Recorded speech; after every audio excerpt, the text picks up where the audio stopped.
नमस्कार, आज की खबर देख रहे हैं आप। मैं हूं आपके साथ यशस्वी पाठक। सुबह की तमाम अहम बड़ी खबरों को दिखाएंगे आपको। पहली खबर उत्तर प्रदेश के आजमगढ़ से आ रही है। बुलेटिन की शुरुआत करते हैं ऐसी खबर से जो आपको चौंका देगी। खबर क्या है वो आपको बताएं, उससे पहले आपको एक वीडियो दिखाते हैं।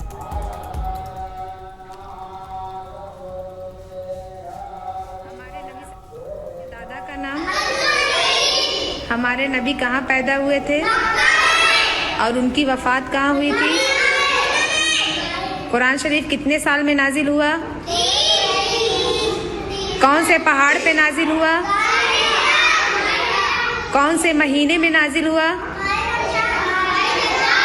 एक साथ नाजिल हुआ था कि थोड़ा थोड़ा करके? इकरा का मतलब अरबी गिनती सुनाइए।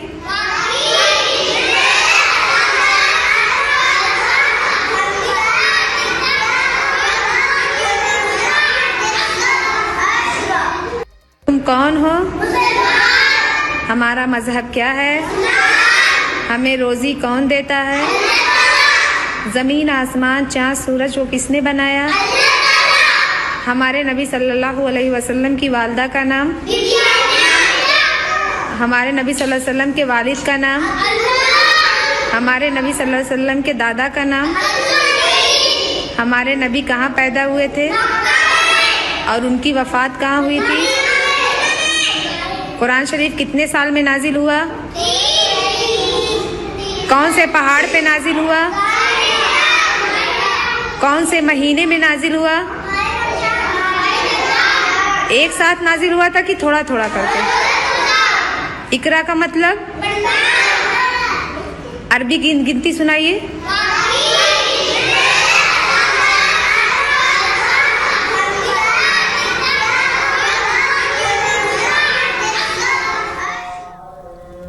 ये किसी मदरसे का वीडियो नहीं, ना ही किसी इस्लामिक संस्था का है, ना किसी मस्जिद का। ये वीडियो है आजमगढ़ के आजमगढ़ पब्लिक स्कूल का, जो एक निजी स्कूल है और सीबीएसई से मान्यता प्राप्त है। स्कूल के मालिक का नाम शाह आलम है। शाह आलम उर्फ गुड्डू जमाली सपा के विधान परिषद सदस्य भी हैं और इस स्कूल में सभी धर्मों के बच्चे पढ़ते हैं। जिन बच्चों का वीडियो हमने आपको दिखाया उनके बारे में कहा गया है कि ये सब मुस्लिम बच्चे हैं और वीडियो में टीचर का चेहरा नजर नहीं आ रहा है। फिलहाल एक बार फिर से आपको वो वीडियो दिखाते हैं और सुनाते हैं कि वीडियो में बच्चों को आखिर सिखाया क्या जा रहा है।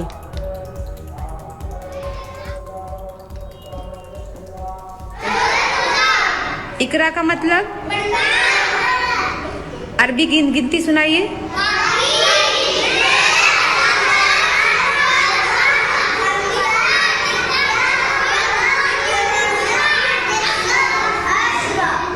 तुम कौन हो? हमारा मजहब क्या है? हमें रोजी कौन देता है? जमीन आसमान चाँद सूरज को किसने बनाया?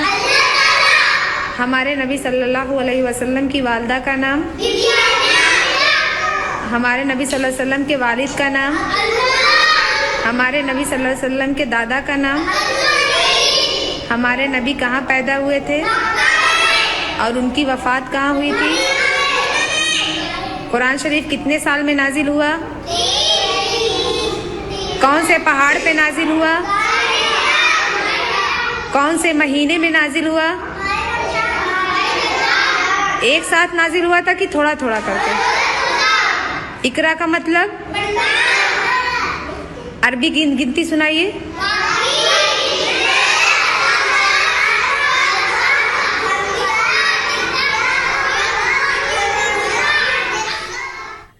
आपने साफ साफ सुना कि टीचर बच्चों से पूछ रही है कि तुम कौन हो।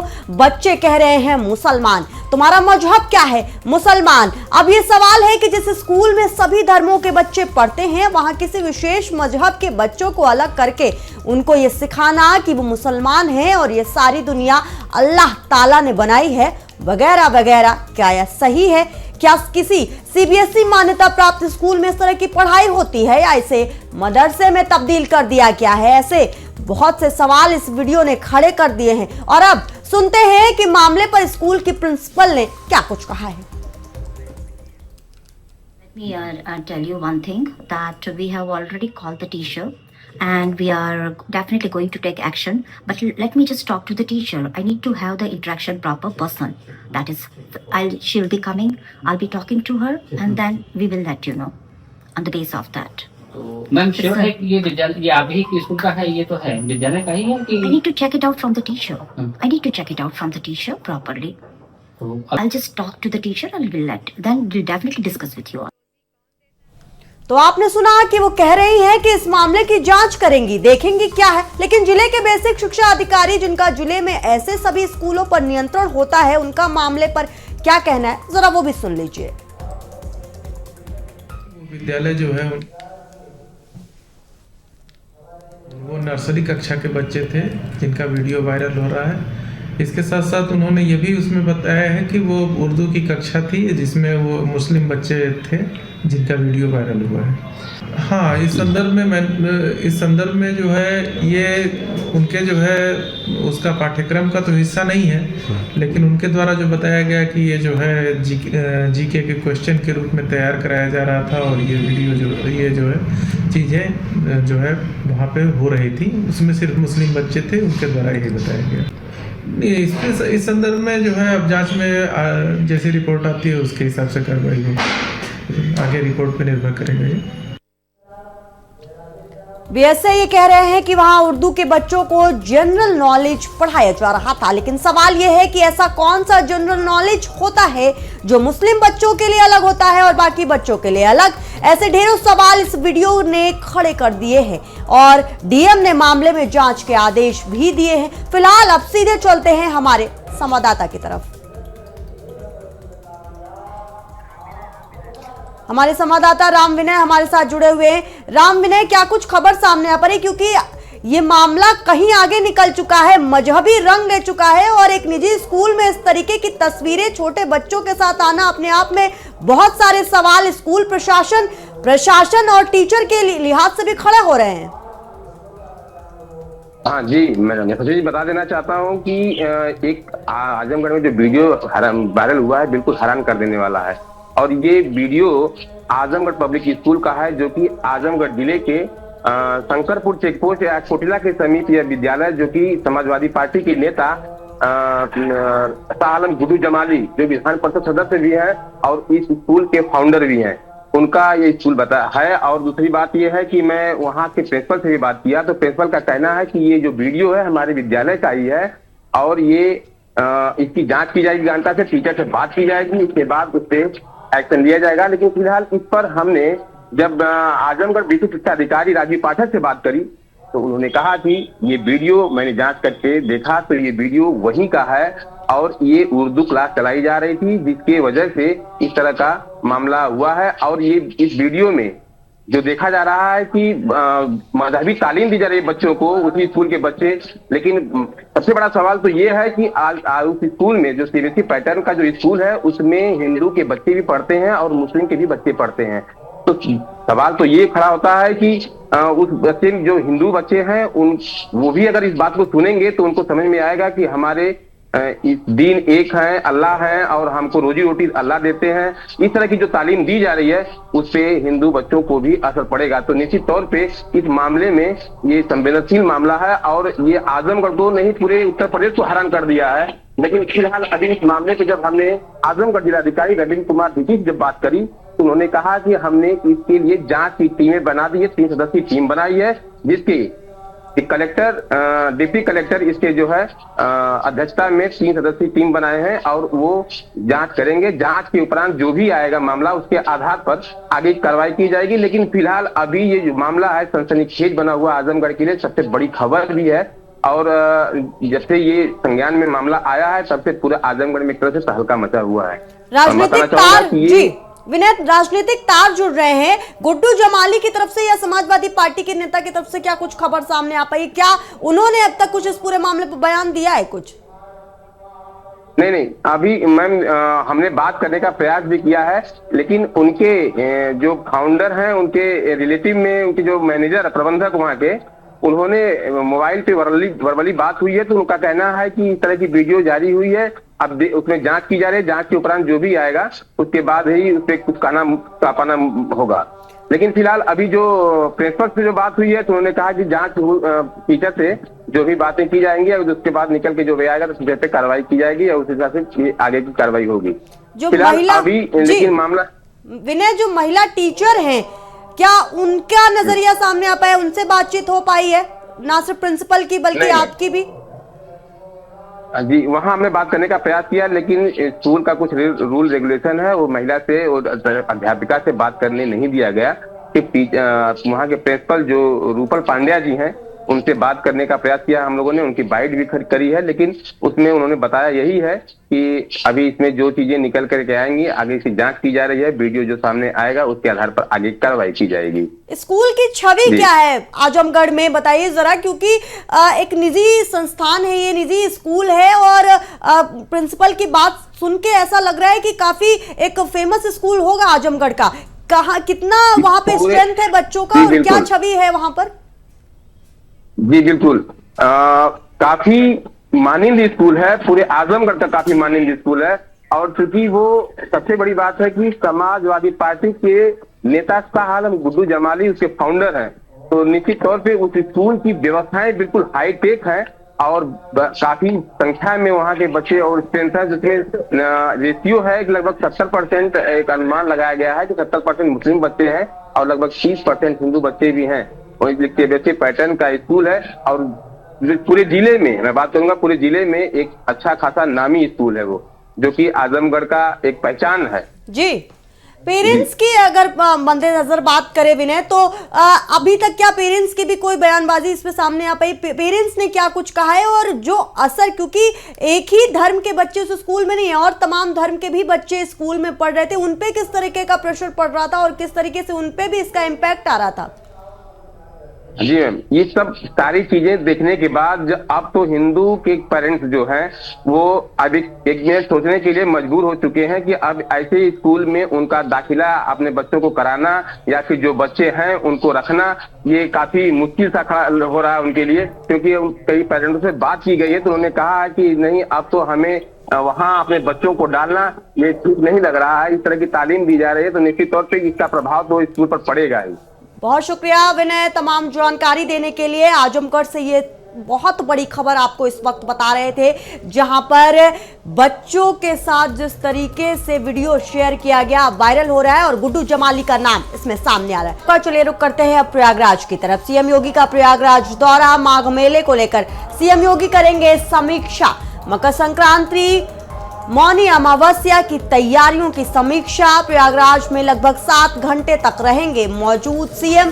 बैठक के अलावा कई कार्यक्रमों में भी हिस्सा लेंगे मुख्यमंत्री योगी आदित्यनाथ। इस वक्त की बड़ी खबर मुख्यमंत्री योगी आदित्यनाथ के हवाले से ये बड़ी खबर आपको बता रहे हैं। माघ मेले को लेकर सीएम योगी करेंगे समीक्षा। प्रयागराज में मकर संक्रांति मौनी अमावस्या की तैयारियों की समीक्षा करेंगे सीएम। प्रयागराज में लगभग 7 घंटे रहेंगे योगी आदित्यनाथ मौजूद। बैठक के अलावा कई कार्यक्रमों में भी हिस्सा लेंगे सीएम। इस वक्त की बड़ी खबर बता दें आपको कि प्रयागराज में माघ मेले को लेकर के समीक्षा बैठक करने वाले हैं मुख्यमंत्री योगी आदित्यनाथ। माघ मेले की तैयारियां पूरी हो रही हैं, धीरे धीरे तमाम अधिकारियों को दिशा निर्देश भी दिए जा रहे हैं कि माघ मेले में किसी भी तरीके से श्रद्धालुओं को कोई भी दिक्कतों का सामना ना करना पड़े, इसको लेकर के खुद समीक्षा बैठक मुख्यमंत्री करेंगे।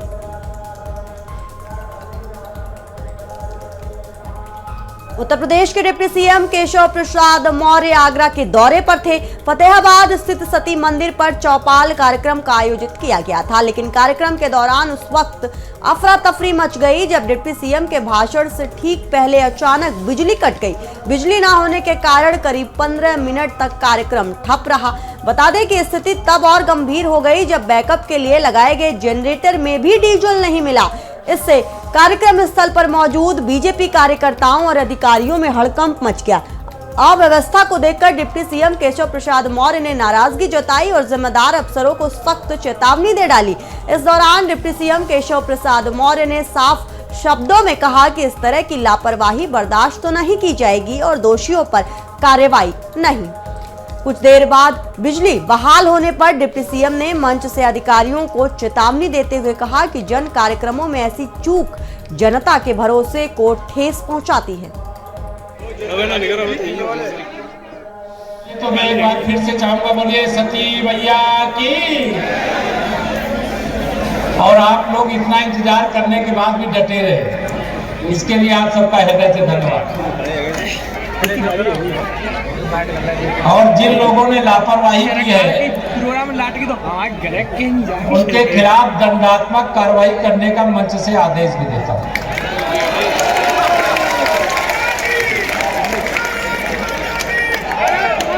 ये ग्राम चौपाल है। ग्राम चौपाल में हमारे गांवों से चले लेके चलते हैं अब आपको अयोध्या की तरफ। रामनगरी अयोध्या में अब रामलला को लगने वाले भोग प्रसाद की जांच की जाएगी। राम मंदिर में अर्पित होने वाले भोग प्रसाद की शुद्धता और गुणवत्ता की जांच खाद्य विभाग करेगा। इसके लिए श्री राम जन्मभूमि तीर्थ क्षेत्र ट्रस्ट के महासचिव चंपत राय ने अपनी स्वीकृति दे दी है। खाद्य सुरक्षा एवं औषधि प्रशासन विभाग के उपायुक्त मानिक चंद्र सिंह ने बताया कि फरवरी माह में दिल्ली से फूड सेफ्टी डिपार्टमेंट की एक विशेष टीम अयोध्या पहुंचेगी। ये टीम रामलला के भोग प्रसाद में उपयोग की जाने वाली सामग्री, उसकी तैयारी की प्रक्रिया, स्वच्छता और खाद्य सुरक्षा मानकों की गहन जांच करेगी। जांच पूरी होने के बाद रामलला के भोग प्रसाद को फूड सेफ्टी डिपार्टमेंट का आधिकारिक सर्टिफिकेट दिया जाएगा।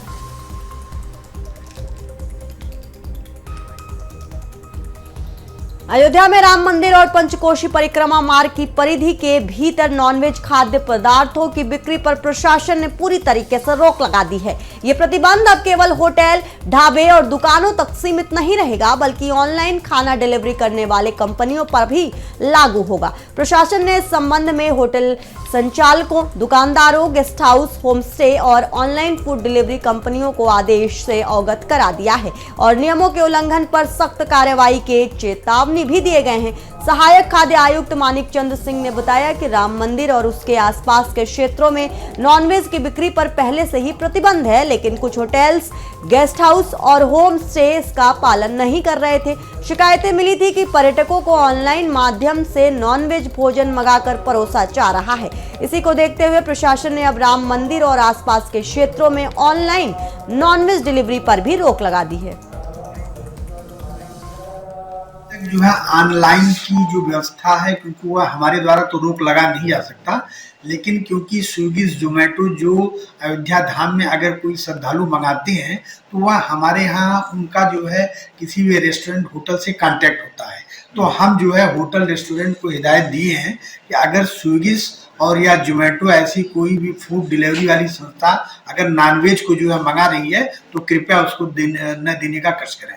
इसलिए उसके लिए हम एक गाइडलाइन भी उनको जारी करेंगे होटल, रेस्टोरेंट को, कि जिससे इस पे जो है रोक लगाया जा सके। सुबह की अहम खबरों में बस इतना ही। बाकी अहम खबरों के लिए आप बने रहिए आज की खबर के साथ।